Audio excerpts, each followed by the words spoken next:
Hey everybody, Matt Hill here in the Faro Energy Services, the office, OKC, downtown Oklahoma City. Faro Energy Services was gracious enough to give this space for a podcast. We like to call these a little bit longer versions, the Talking Energy Show, and luckily my group, the Oilfield Tailgate, happens every home game in Norman, and kind of gave us inspiration to get started, along this path and journey of what can we do more to heighten awareness of all the sponsors of the Oilfield Tailgate and kind of turn it into a platform for energy education, going out to find really impressive people who love energy, love oil and gas, and contribute to this family daily. Introduce yourself. Thank you, Matt. My name is Kent Williamson. And I met Matt a few months ago at a Petroleum Alliance function, and then we've gotten to know each other a little bit. He came up to Tulsa about a couple months ago. Months ago now, yeah. We filmed a fun video about American hydrocarbon history. That's his book, by the way. You have to have it. So I'm an author, and I'm the author of American Heat Engine, Hydrocarbons, and the Power of the United States, which I published coming up in about 6 months ago. And it's on Amazon paperback and ebook, but I'm also working on an audiobook. So yeah, I hope I didn't prod you into that too much, but I just thought, everybody travels so much in oil and gas. Yes, you and others prodded me into it. I've talked to many people that encouraged me to do it. So maybe I should have done it first thing, but it's going to be in your own voice, and that's what we love. We get to hear your passion, your inflection. It's just going to be fantastic. But, that's one thing I've, noticed talking to people in the industry. I think there's a lot of interest, but people don't have a lot of time to read. I also think energy folks are more action-oriented. They're not necessarily hanging around reading and stuff. But like you said, there is a lot of travel, either by air or people going out to well sites, gas processing sites, refineries, wherever. And there's some road time, windshield time, so hopefully an audiobook will... In the air wing time. Yeah. I purposely try to get through about one audiobook a week as much as I travel. So I'm going to be able to, listen to yours as well as read it. That'll be awesome. I wanted you back in because we just barely scratched the surface. I love my little short form videos and get to introduce people out there and hopefully get people to be followed and, aspire to do all you do. But, we touched on it then, but just for, people first finding you, give me your background. Where'd you grow up? How did you get into the oil and gas space? How did this passion turn into a book about, our industry? Well, I grew up in Colorado, and I was aware of oil and gas. Of course, there is, oil and gas. Denver is a oil town in a lot of ways. And I knew a few people in the industry, but I wasn't really, my parents weren't directly involved in it, so I didn't know a whole lot.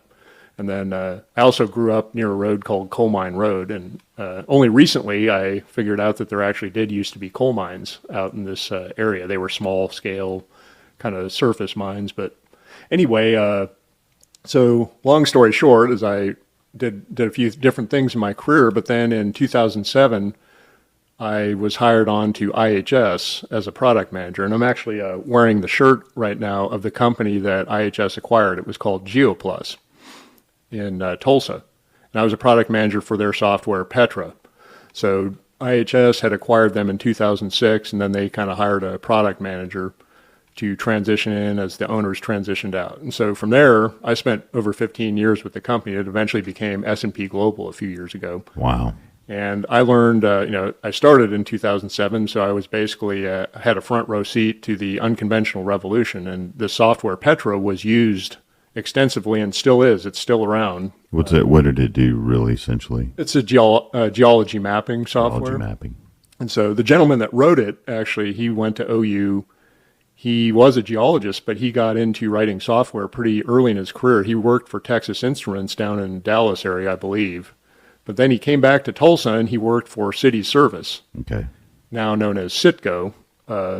I grew up in Colorado, but we didn't have Citgo up there. I had never heard of City Service, but it turns out it's a very historic, important oil and gas company. and it did other things. It was actually a utility, gas utility originally. So anyway, he wrote this software. They got acquired by Occidental, or Oxy, in the early 80s. And then one thing led to another, and he ended up leaving. And he started his own company with a childhood friend of his, and they were very successful.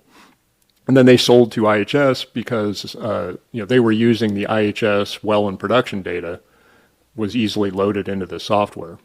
So there's other types of software out there, like Geographics was the other main competitor, and so forth. But anyway, IHS wanted to kind of build more of a product portfolio with data and software. And so Petra was at the center of this. They later acquired SMT Kingdom, and they're more strong on the geophysical side. So anyway, I was with the company 15 years. I actually moved up to our headquarters at the time in Denver, and I learned all about the energy industry. And I learned about petrochemicals. I learned about refining. I was on the research team for a few years. I was the research lead for our refining and marketing Latin America service, and so forth. So I just I learned all about this, and I kind of looked back, and I was like, I took all this for granted, and a lot of people how do. much it takes to power the world.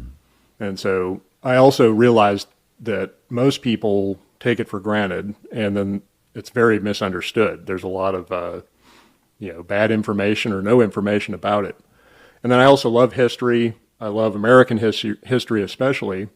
And so I kind of realized how important hydrocarbons have been to the history of the United States and therefore the history of the world. So, there's a lot of really good books and other resources out there, but I kind of, had the opportunity, and I kind of decided, there wasn't really anything like this out there. Just a history of hydrocarbons in America from beginning to end. And that's kind of what I did. But then when I started writing it, I kind of realized, this is a very detailed, expansive subject, and it could be like a multi-volume, history. I'm not an academic, and, first part of the Britannia of oil and gas. So I realized, and then I also did some market research and realized people are reading less and less. There's a lot of competition with phones, videos, podcasts, cable TV. It's tough to get people. So people are not reading. Most people are not reading 800-page books like Dan Jurgens' The Prize, for instance, which I read, 20 plus years ago. So I wanted to write something that was manageable and that would be interesting to people in the industry, but also people not in the industry. And I think I've succeeded with that. You have. As we talked about at the beginning here, I've also realized it's tougher than even I thought. People just don't have time to read, or I've even been told I just don't read, but I will listen to a audiobook when I'm at the gym or I'm driving. Okay. So. Well, then charge more for the audiobook than you do the paperback. But anyway, I've really enjoyed it. I'm very proud of it, and I think it's an important topic, and I hope as many people, read it or listen to it or whatever. That would be awesome. It's always me. Man, I want to deep dive into this book. I want, what do you think is the spiciest story in there from history that people, there's always just so many grabbers, when you look how many people are in oil and gas right now. So everybody's got a story, what's something like, you've stumbled on that you just love about this? Well, so, when we last talked in Tulsa, that historic site, the Cyrus Avery Centennial Plaza, we talked kind of a general overview of the book. So I've gotten to know you a little bit better. So I thought for this one, and you could say spicy or hot or whatever. Since you're in the firefighting business, this one, let's talk about kind of a fire theme. Okay. And so hydrocarbons, of course, by their nature, they burn, they combust, and that's how we get energy out of them. So that's we don't need to go into the overall use of hydrocarbons, but they are used for industrial domestic heat, so heating, cooking, industrial heat for metallurgy, other types of industrial processes, and then of course generating electricity and so forth. But I just wanted to get into a few specific, more interesting stories. So first, I think we should acknowledge that hydrocarbons, I think you and I agree, and that hydrocarbons have been good for humanity. They have raised our standards of living, our length of our lives, the quality of our lives in a lot of ways. I can't think of this world without them. Yeah. And so, but as we discussed before, they have side effects like anything. And one of them is they are, if they're not handled properly, they're very dangerous. So they're all flammable. And, there's been many people that have been killed or injured by hydrocarbon fires, explosions, other disasters through the years. Now, part of that is, as people were learning to use them, they didn't understand how they worked, how to store them, how to transport them, and things like that. So there was just experience over decades and centuries. And then, of course, like anything, there's also negligence sometimes involved, like we saw with, the Deepwater Horizon or things like that. So there's both, but we should acknowledge that hydrocarbons are very useful. They're very good, but they're also handled with care. Yeah. And so many times looking back to standards have changed, with knowledge, and a lot of the things I see sometimes where it's hard for me to ever think that somebody had nefarious, things in mind. You hear outside of our industry, greed, whatever. Mm-hmm. I don't think it's that. I think it was a general understanding of, hey, here's where we're at in science, and here's our standard. Yep. Maybe in 10 years, they look back and go, you guys' standards were terrible. Okay. But we didn't know. Yep. Yeah. And so it's, I don't know if it's ever nefarious. I think it's just, like you touched on, maybe complacency. Yes.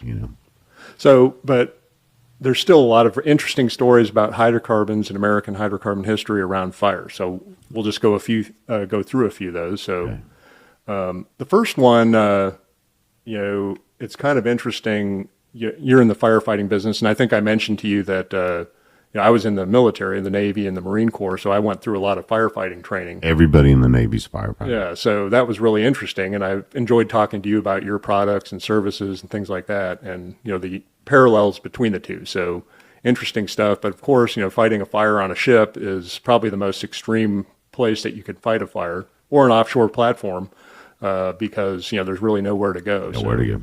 You got to fight it. You also have to worry about, on a ship, you have to worry about water coming in and sinking the ship, so you have to deal with that side of it, and so forth. So it's pretty interesting, and it was always interesting to do that training. It was pretty realistic. They had they could generate flames, and you'd go in, and then we talked about the AQQQ, aqueous or AFFF. I mean, aqueous film forming foam. So I remember all that stuff. So well, I mean it worked. Yeah.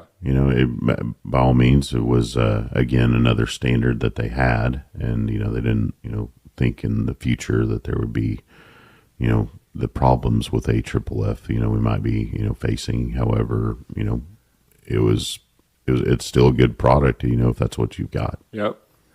Then one of the other fun memories was you had to do in swimming training, you had to do training for jumping overboard from a ship or getting off a sinking ship or a burning ship.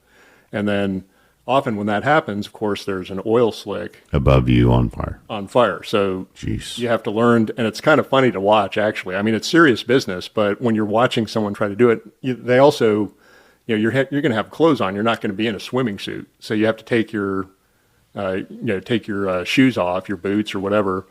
And then they teach you how to use articles of clothing for flotation. But when you first jump in, it's like you're in full clothes and you're trying to swim, and then they teach you to swim underwater and then spread so the flames don't, and then you get up and you take a breath and then you keep going. So, but it's when you're standing beside a pool watching people try to do this in full, it's pretty funny because it's kind of unnerving to swim underwater with your full clothes on and then try to come up and a lot of people aren't very good swimmers or they're not comfortable with it. So it's kind of, you see some pretty funny things when. I don't think anybody should aspire to join the Navy until they become a good swimmer first. You're in the Navy, you're going to be probably in the water. Well, they give you remedial, if you're not, they give you remedial training, and it can take a long time. So. My goodness. But anyway, so that's a little background, but then, it's kind of interesting. I'm sure, I don't know if you grew up camping, going out. And so the fire, when you make a fire and you see the wood, it burns down to the coals, burning embers and coals. And it's really pretty to look at. but it's also very dangerous if it's left there. So, in the Boy Scouts, we learned how to properly put out a fire. You don't just kick some dirt on it. You really have to drown it. Yep. And then you have to move it around and make sure there's because those embers. No hot spots, no embers. So anyway, I remember that, but what that kind of leads to, one of the first parts of the book, I get into charcoal, which was used for smelting iron and iron production for the first couple hundred years of the United States and for thousands of years in human history. And I knew what charcoal was generally, but I didn't realize how extensive the process was. And it was pretty cool. I'd actually like to go back and learn more about it. But that's what iron was made. There's still lots of third world countries that are putting wood into mud huts and creating charcoal right now. Yeah. So let's go. That was before. I mean, people were aware of coal in eastern United States, but it was not always easy to move around or whatever. So most iron was made with charcoal. And that's why you had, fortunately for the United States, the eastern half of the country is heavily wooded. And so there was a lot of wood for charcoal and other purposes. But that's why iron furnaces and stuff were typically out in kind of remote areas because they would find a place with water power. So along a fast running river, which there are a lot of in the eastern U.S., and then with a lot of trees, and they would have charcoal making in the surrounding forest. And, they built, I forget all the terminology, it's basically like a little hut kind of thing, and they use leaves and branches and stuff. But there's always, with charcoal making, someone has to be tending it all the time, because it has to be, it's basically wood burning in the absence of oxygen. And if it burns too much, it's it'll ruin useless. It. Yeah. And then you're going to get powder. If it goes out, it's not good either. So these guys would live in a little hut next to this charcoal generating thingy. I forget the name of it, but so that these people would be out in the woods tending this charcoal making site. So it was fascinating stuff. It always leads me to those continual thoughts of, man, we are so fortunate to have the power we do now, because look at how tedious that process was. Such a tedious task to get just a tiny bit of energy out of. And then now we're at the natural gas, and we have so much of it, and it's the best molecule to give us the best bang for our buck with a lot less work. Yep. Our industry is essentially sticking a straw in the ground, with precision these days, and can harvest so much energy so quickly. I would love to see, like, okay, what does our energy go into making those molecules we have now versus what they did back then, and see those correlations of like, hey, with this much effort, we get this much energy now, or that same effort back then, you got this. Yep. It's a, man, what a journey. So that's a great segue. So the next story we'll get into, it's Burning Springs. And so the same area in the eastern United States, especially in the Ohio River Valley in Appalachia, there was a long-known phenomenon. The Native Americans were aware of it, and then early American colonists and so forth, explorers, trappers, hunters, burning springs. And so these were natural oil and or natural gas seeps all over the area.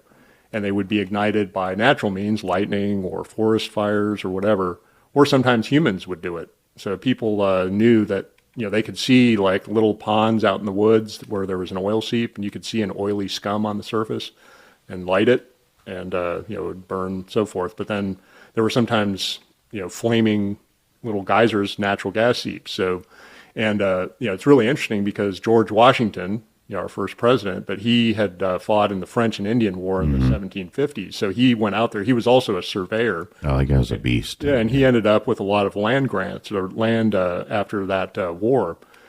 And one of the areas in what's now West Virginia had burning springs, and he noted it, others noted it, and so forth. So it was really interesting. And he even, I think, mentioned that someone actually lit it up, lit it on fire. So, but fast forward, there's actually a town called Burning Springs in West Virginia. Now, I have since found, I thought it was one and the same, but it's actually different from the one that was on George Washington's land. It's not too far away, but Burning Springs, it was a similar type of thing. There was a natural... They just kind of acquired that area as this is Burning Springs, okay. But so what happened is during the Civil War, there was actually oil production there. So it was basically that and Western Pennsylvania around Titusville. Those were the two active oil producing sites in the world at that time. But in 1863, a Confederate force came in and attacked this, and they burned everything. The tanks and the wells and everything. So there was shut down their resources. It looked like a huge, like what you see now with oil refineries on fire and stuff. And then there were boats. It was along a river, and there were tankers with oil on them, and they went up in flames. And I guess it was it was like we just talked about, oil slick on water burning. So even back then in that war, we were already utilizing oil. So burning springs. So wow. That's fire and hydrocarbons. I wonder what the Native Americans were using it for back then. Well, they used oil for illuminant. They used it for decoration, for medicinal purposes, and other types of things. So oil, and that's really how the oil industry started.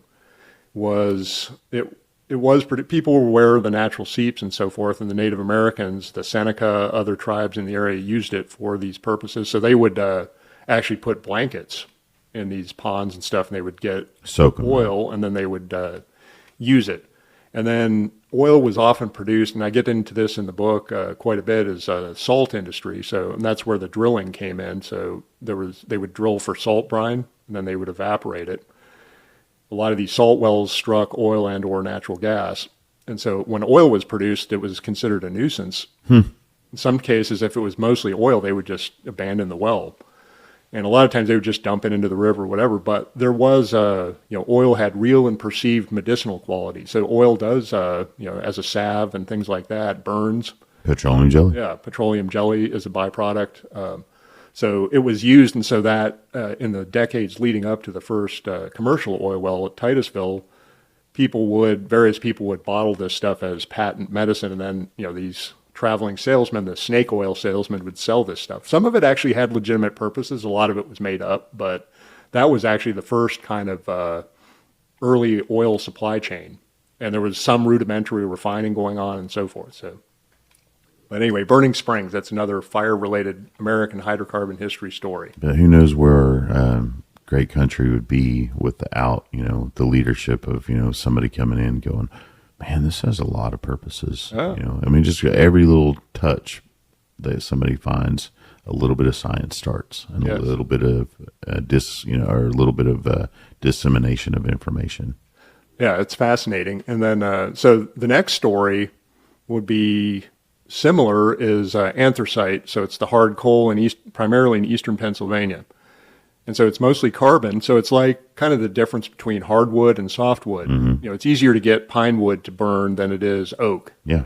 So it's the same with coal. Anthracite is almost all carbon, and it burns longer and it burns better and cleaner than other types of coal, but it's harder to get started and it's harder to keep burning. So it took a long time for people to figure that out.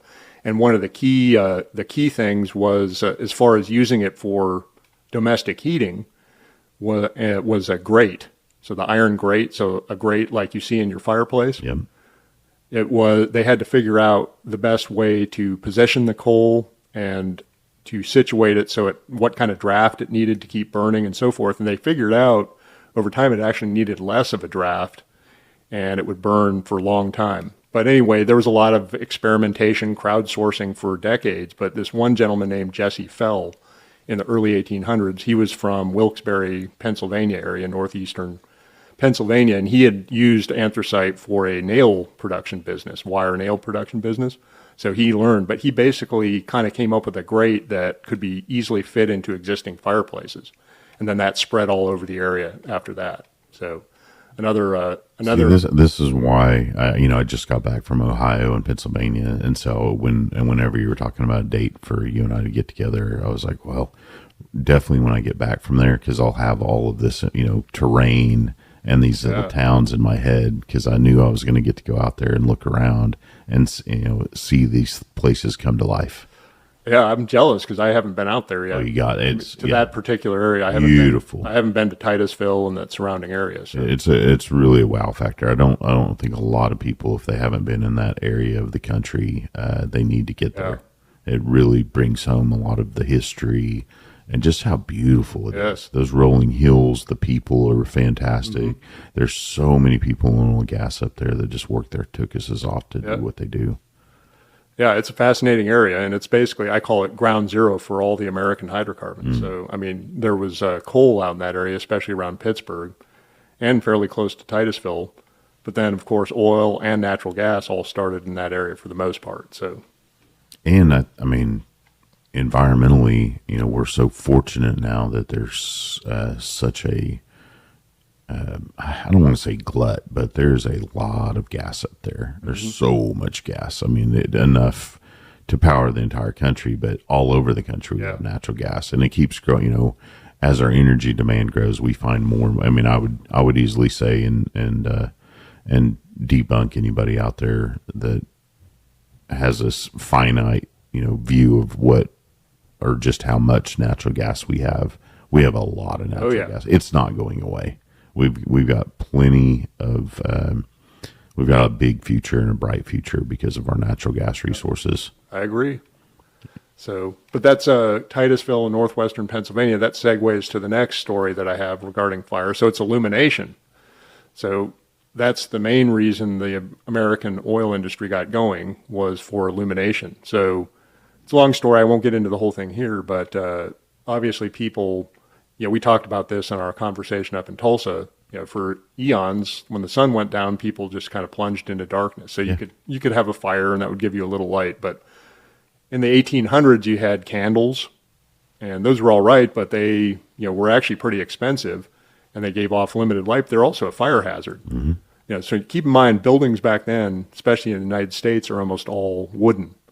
And then you did have lamps at that point, and those could also be very dangerous. So there was a few fuels. One was, of course, whale oil. That was very high quality oil, and it was less flammable, but it was very expensive, and you had to kill the whales to get it. And then you had what was called camphene, and that's derived from turpentine. Comes from wood, and it also incorporates alcohol. That was very cheap, and that's what a lot of the less wealthy folks used, but it's very flammable and hazardous. It was a fire hazard. Lamps would actually explode. It's also very caustic. By the way, there's, I can't believe I'm telling you this story, but there is a little bit of medicinal purposes for, a small amount of pine oil. They put it in some soap, stuff like that. But if you use too much, you can really do some damage on your skin. I'm sure, yeah. So, yeah, turpentine, I mean, that's... it's industrial solvent, isn't it? Yeah, it's bad. I'm just saying, guys like me that get off in the weeds on medicinal purposes of things, like, do your homework. Don't just go out there and think you know what you're doing. So, but yeah, that's illumination. So then, coal oil first, but then petroleum refined into kerosene, and I get into all kerosene. Wow, that lamp fuel, game changer for the United States. Yeah, the main use, and the world too. So the main use of petroleum for basically the last 40 years of the 1800s was kerosene. I mean, they used it for other things, but kerosene for illumination. And a lot of people don't know, we actually exported well over half of our kerosene production overseas for that time period. And it was mainly Standard Oil, John D. Rockefeller.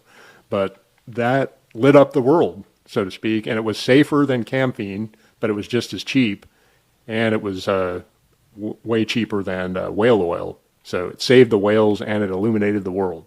For all my energy nerds out there, give me a number. I want to know how much kerosene we still produce and how much is used globally. Find out for me. I mean, I'm always curious, as we need refineries built, I want to know, Well, so the fraction that was kerosene is basically now jet fuel. Yeah. So is that what you're getting at? Yeah. Okay. I just keep giving you little breadcrumbs. Did I blow your trivia question No. there? Okay, I apologize if I did. No, we're on the same page. I like giving you breadcrumbs, so you keep feeding me these wonderful stories. So, yeah, the other lighting technology of that time was gas lights. We talked a little bit, and it was generally used various forms of coal to generate a low heating value gas, and that was kind of the foundation of the natural gas utility. So, and those were safer than a lot of lamps and so forth because they were kind of hardwired and so forth. But it's still, you have an open flame in your house on the wall. So, and just as kind of an aside, it's interesting. in researching things, so my mom's side of the family is from New York, from North Dakota, Okay. and I was asking my aunt and uncle. My mom grew up her first few years on a farm, and they didn't. This was in the 40s. They didn't have electricity yet, and so I was asking my aunt and uncle are a little older. They're still alive in their 90s. What was the lighting? And they actually used carbide lighting. So the carbide miners lamps. So that's my uncle said they had it was like a little system. They had water, and then it would pump the water, and you had the calcium carbide, I think, and it would drip water, and it would create a little flame. And so you had in their little farmhouse, they had a little gas lights, but it was from calcium carbide. Wow. So pretty cool. It, It made a acetylene gas, yeah. which is also a hydrocarbon. It's H2C2. And that was the technology they had that made it work. I mean, without it, you don't get any free time in the evening to explore all these ideas. But I mean, that wasn't that long ago. I mean, That's pretty clear. 1940s. It's like 80 years ago. They didn't have home generators yet either. So, I mean, they had no natural gas. There's still no natural gas grid out there. They use propane now or LPG. But, I'm sure wood was pretty expensive or scarce. They did have coal on their land, which I get into in the introduction of my book. My grandfather showed me where he used to have to dig coal out of the ground when he was a boy. It was lignite, so it's a low quality form of coal. But anyway, it's really interesting stuff, how people tried to light up the night back in the day before electricity or when they didn't have it. But as we grow in energy abundance, I mean, and that's what's great about, this story is you just kind of, all this stuff kind of opens up in your mind, and it reminds you each step of that gives people better resources and more time to discover the next thing. And that's how our human flourishing is expanded because, okay, well, I went to do this really hard job and I didn't have a lot of resources. And then I come home to, darkness. And then because of, hydrocarbons, my job gets easier. Oh, and then I go home to a little bit more luxury. I have lighting at night. Mm-hmm. And it gives us all this free time to build on our knowledge base. And then that knowledge base gets put into, well, let's go out and find more abundant energy. And it just keeps expanding. Yeah. Yeah, it's so fascinating to think about. So I love it. Keep feeding me stories. I'll do this all day. So what time are we at? I don't want to. No one out there is bored, right? I know you're not. See, we haven't even been doing this. We're only 10 minutes in. Well, so the next one, we talked about fire hazards. So candles and lamps can be fire hazards and so forth. And buildings, especially back in the 1800s, were all wood. So, but another interesting kind of tie into fire is the Phoenix Iron Company. Right? It was originally called the Phoenix Iron Works in Phoenixville, Pennsylvania. It's fairly close to Philadelphia, but it started producing iron. They were using anthracite. But one of the things they built, the Griffin gun, which was a really key artillery piece during the Civil War. Essential. Yes. But then later in the 1800s, they invented what was called the Phoenix column. And it was a hollow steel beam. And that revolutionized construction. So steel is, of course, stronger than iron, and it's better, but and it's lighter. But it still was problematic. And it doesn't corrode that fast like iron does, yeah. But it was problematic to build a huge building with solid iron or whatever because it's too heavy. So heavy. So steel, these hollow Phoenix columns are basically what enabled skyscrapers starting in the late 1800s. But that also, if you think about it, steel and iron construction, and concrete, so forth, that they're still vulnerable to fire, but not as vulnerable as an all-wood city. And, you may be aware of some of the fires like in the 1870s. There was the Chicago fire. Yeah, that basically wiped out the entire... City. Yeah, so I just like to think about that. The Phoenix Iron Company and the Phoenix column really revolutionized construction and, reduced the fire hazard of a lot of these buildings. It allowed for, higher skyscrapers and better use of land resources and so forth. So kind of interesting aside there. Thank you guys for the steel company. But they used anthracite coal, especially initially. So wow. And this stuff. I wonder if they ever got to natural gas. Oh, yeah. Yeah, a lot of these companies. So I point out in the book, Well, and that's a good another good segue. So natural gas was, people were aware of it from the burning springs and other things, but it was tough to use. So I get into some of the history of that, but in the salt industry, it was used because they would drill for salt brine. They would get natural gas. Now, a lot of times they use coal because a lot of these salt wells are in coal areas like West Virginia, Kentucky, and so forth. And they would use coal to evaporate the brine and get the salt. But when they could, they would try to use the natural gas, and it was kind of spotty. But the first real natural gas utility was Pittsburgh in the late 1870s, and it was the Haymaker well in 1878 in Murraysville, Pennsylvania. And they drilled this well, and it blew out uncontrolled, and then someone had a lantern. So back then, of course, no electricity, no flashlights. They had probably a kerosene lantern, and it lit off this geyser of natural gas. Ooh. And it just burned for weeks or months till they got it under control. So it was Joseph Pugh and Edward Emerson. They later founded what was known as People's Natural Gas that was later acquired by Standard. But they basically formed the first natural gas utility because there was so much natural gas, and they built pipelines. And then some other companies in the area did the same. And so during the 1870s, 1880s, Pittsburgh had used coal heavily, and so it was called the Smoky City. Its air quality was terrible. But when they started using more natural gas due to the Haymaker well, which started as a huge fire, it was actually a tourist attraction too. People would go look at it. But that cleaned up Pittsburgh's air for about 10 years. But then, I think I've seen pictures. I think there was some researchers that did some before and after photos of that time period just because of that well. And then Andrew Carnegie, of course, who, Carnegie Steel, he was one of the huge industrialists along with John D. Rockefeller and some of the others. He used a lot of natural gas instead of coal, and it saved him money, and it was cleaner. So he loved it, and he even wrote a paper on it.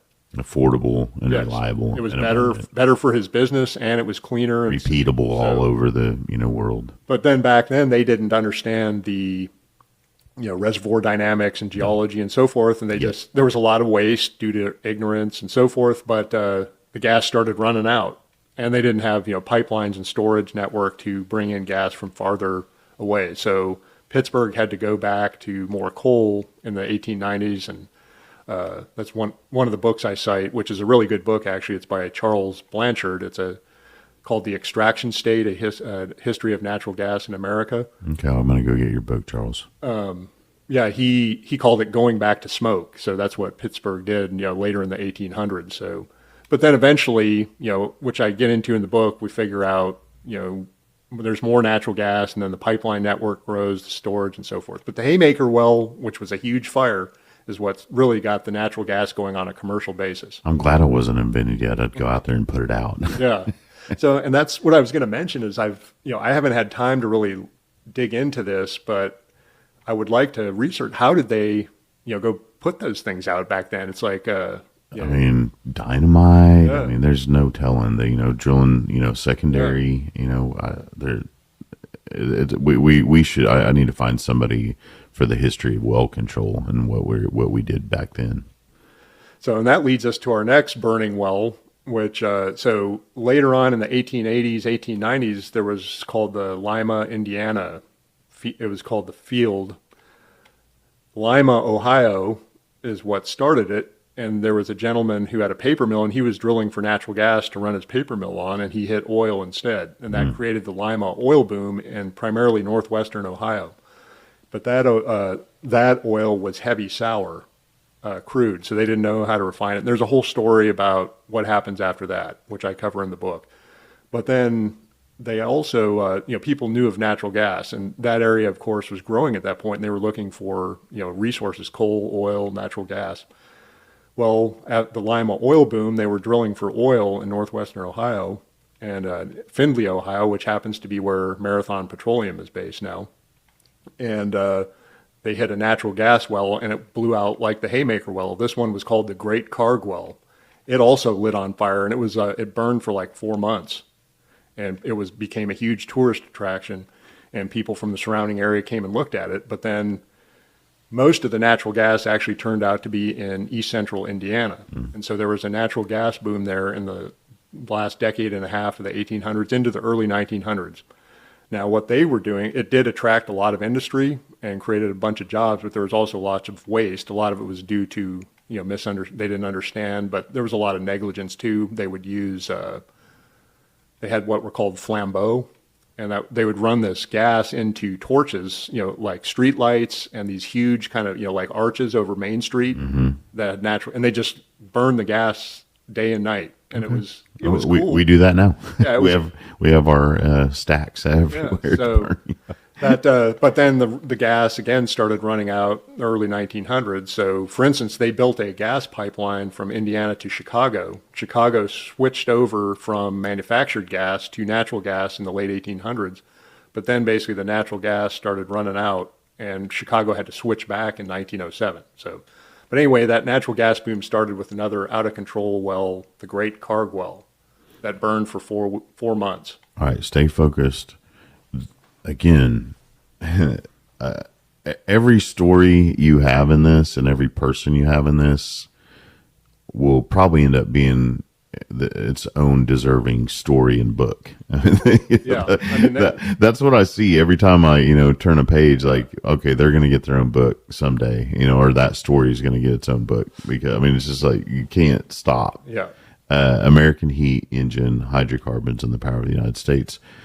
What I was thinking about this week, because I was meeting with I got to meet with some neat people. My friend Lloyd Fussell, he's building turbines, and he was, trying to pump into me like as many turbines as he can build out.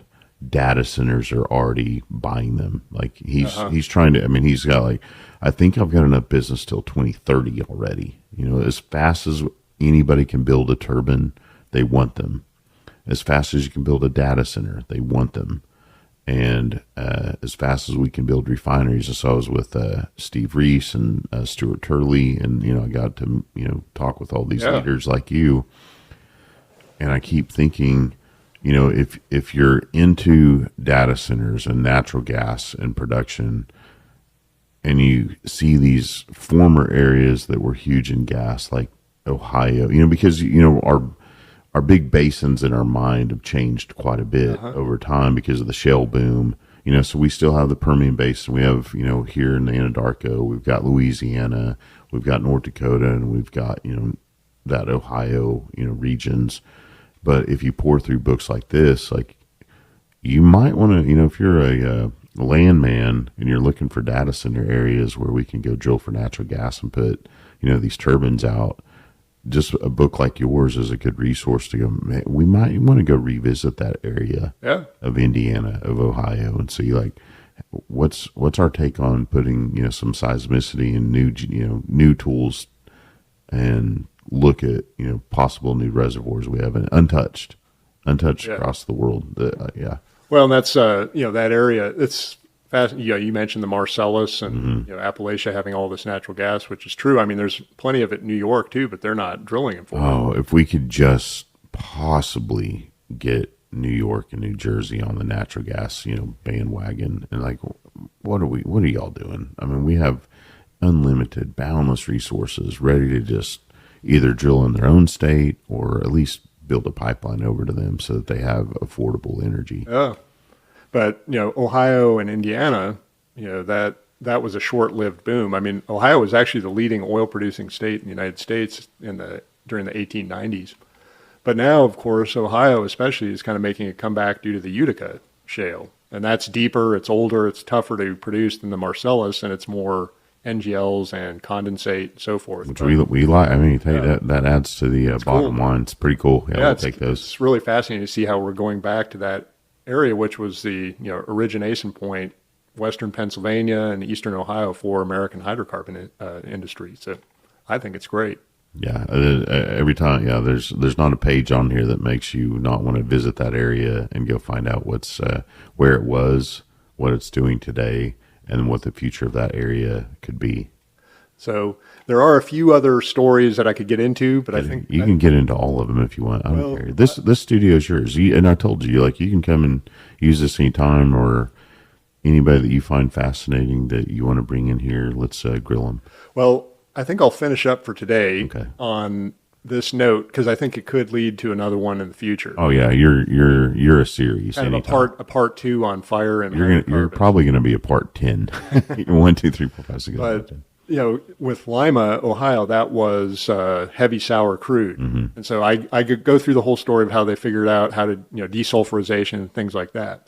But one of the byproducts of that, so before they could really refine it into kerosene at the time, which was the most profitable product, in a lot of cases they would just top it. So they would just leave it out and let the volatile fractions, which they didn't even know that there was like LPG and natural gasoline and other volatile hydrocarbons in that. So they would just let it evaporate into the atmosphere. But then that oil made good fuel oil. And so that was competitive with coal. And so fuel oil really came out of those Lima fields and went into, so they would ship it to industrial centers at the time, like Cleveland, Detroit, Chicago, and so forth. And it was, in many cases, cheaper and more advantageous than coal. And so, excuse me, this quote is in my book. I think it's a really neat quote, but it will lead to other discussions in the future. And so Standard had a lot of this oil, and they were, as we know, Standard had a very efficient marketing organization. So they apparently had a brochure or something on their fuel oil, and this is how they described it. As distinguished from coke, coal, or wood, oil gave better control over the rate and magnitude of the fire, a more uniform heat, unaffected by fluctuations in the weather, a cleaner fire, less damaging to boilers and flues, economy in boiler capacity, and lower labor costs in tending the fires. So I need that on a shirt. yeah. And so that's How where dare you break up the Standard Oil? The government. God, they took them out. yeah, and that's so interesting, and that's part of where the progression from coal to oil to natural gas is partly for that reason. It's the fineness of the temperature control allowing superior product manufacture. So we can get into that in the future, but I really thought that was neat, and it came out of the Lima oil fields in Ohio and fuel oil taking market share from coal. So you think about it, coal is very useful and so forth, but it leaves a lot of ash, and then you have to tend it. So you have people that are, you can picture people shoveling coal into the boiler in a locomotive or whatever. Locomotive, yeah. That came to mind first. Transportation. Yeah. Without what we do now, transportation would be in the dark ages still as well. And circling back to the firefighting in the Navy story, CAFS units. That's what everything I do. We did not invent what we do. The CAFS units, because of the Navy. Yeah. Were invented. We may have improved upon them at our shop, but we take all inspiration from the CAFS units from the Navy.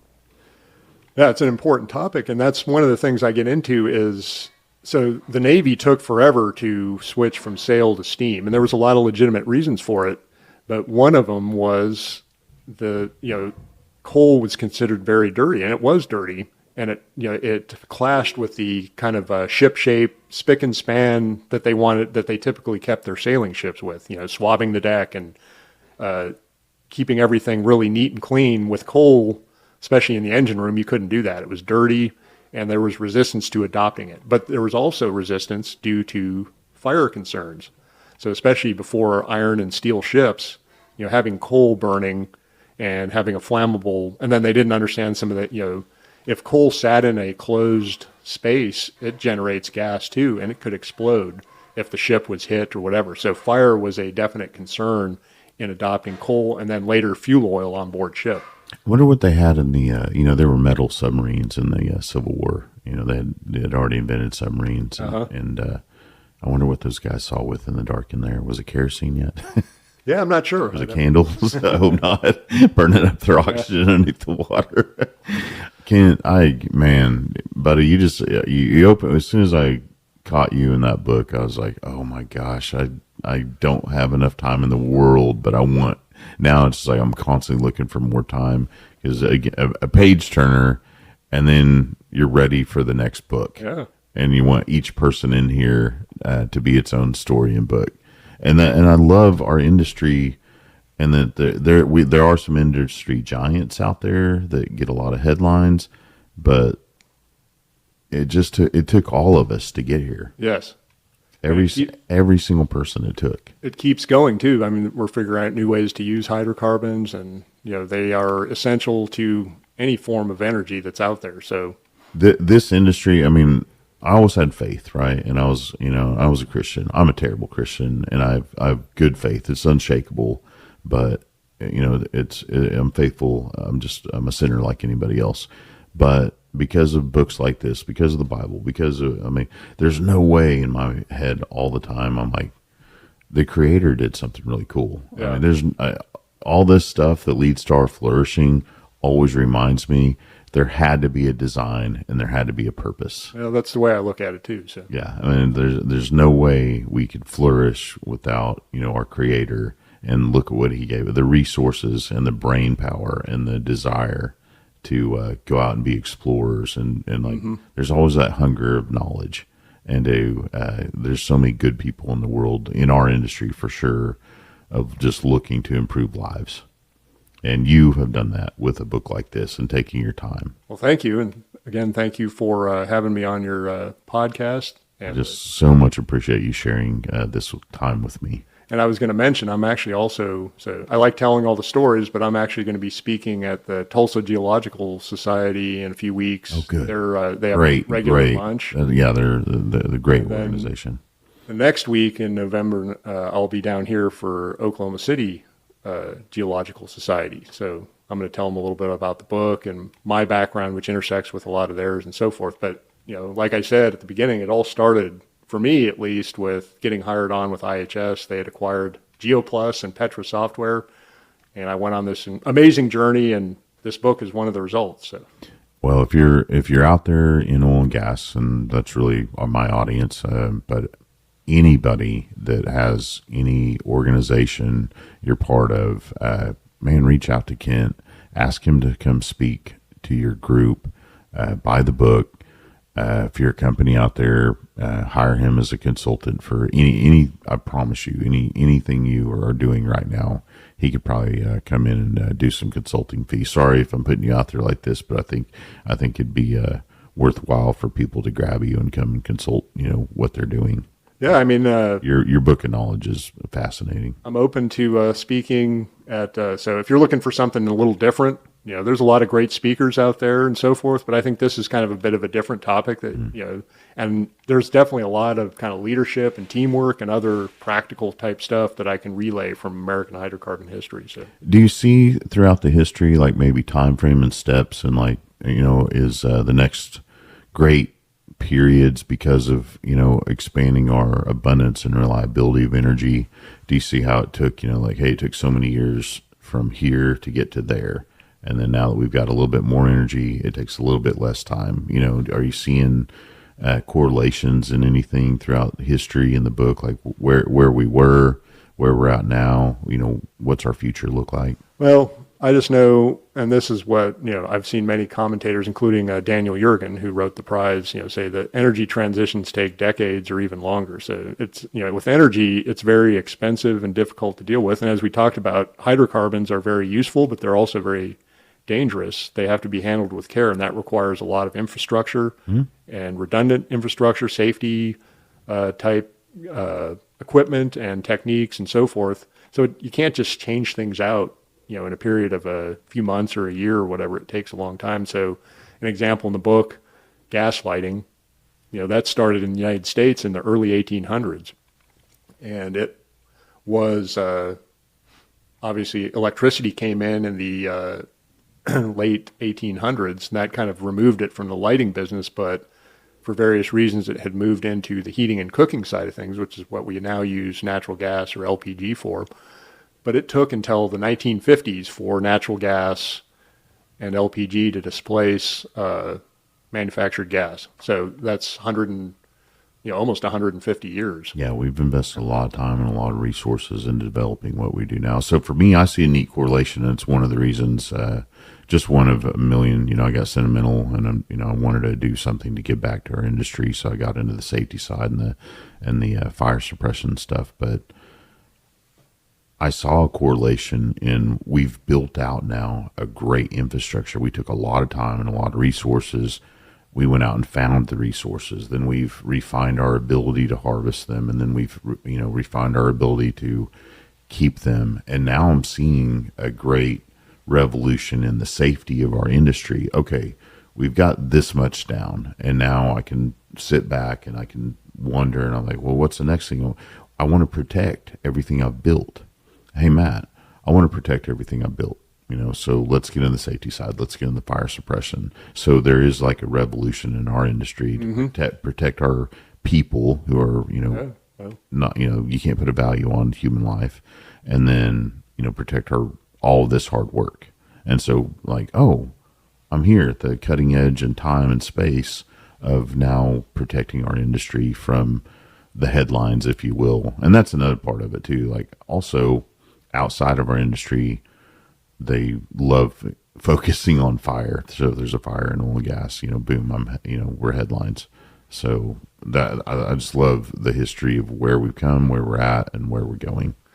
Yes, and it's even with all the safety advances and so forth, it's still tough, dangerous work, especially for the people doing the frontline work, the roughnecks, the miners, and so forth. And so we all owe them a debt of gratitude for what they do on a day-to-day basis, because it's still dangerous work and tough work. So appreciate what they do for sure. They're my heroes, and I don't really root for a lot of heroes on social media that are proclaimed like, hey, it's really cool if you're a star in your sport or whatever, but soldiers, veterans, first line, first responders, law enforcement, and oil and gas workers, energy workers, those are my heroes. And you are too. Me too. Because of books like this and taking the time to get out there. Well, before I let him go, again, this is American Heat Engine, Hydrocarbons, and the Power of the United States. Kent Williamson, you're a good guy, and thank you again for sharing your time with me. Thank you, Matt. It's been fun. Let's do it again. We're going to do it again. Everybody, take care. God bless you. Thank you so much. We'll see you next time. Fire up the grill, turn the speakers up loud. Red dirt boots stomping in the crowd. Stories roll out like a pump jack line. Laughing and learning while we have a good time. It's a Northfield tailgate, pull up a chair. Good friends talking, pride in the air. From the rigs to the road, we got tales to spin. Kick back, turn it up, let the good times begin.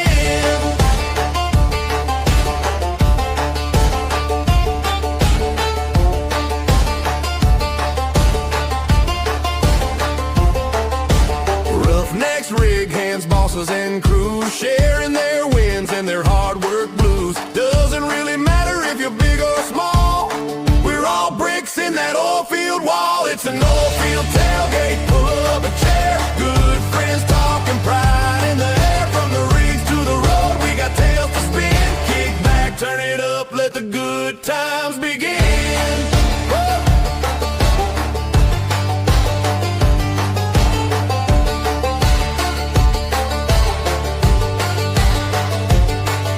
The Sooners play and the wells run deep. We swap a few jokes and some secrets we keep. Matt's got the mic and a crowd that can't wait. It's always a party at the oil field tailgate. Oil field tailgate, pull up a chair. Stories and laughter, we're all family here. From the rigs to the road, we got tales to spin. Kick back, turn it up, let the good times begin.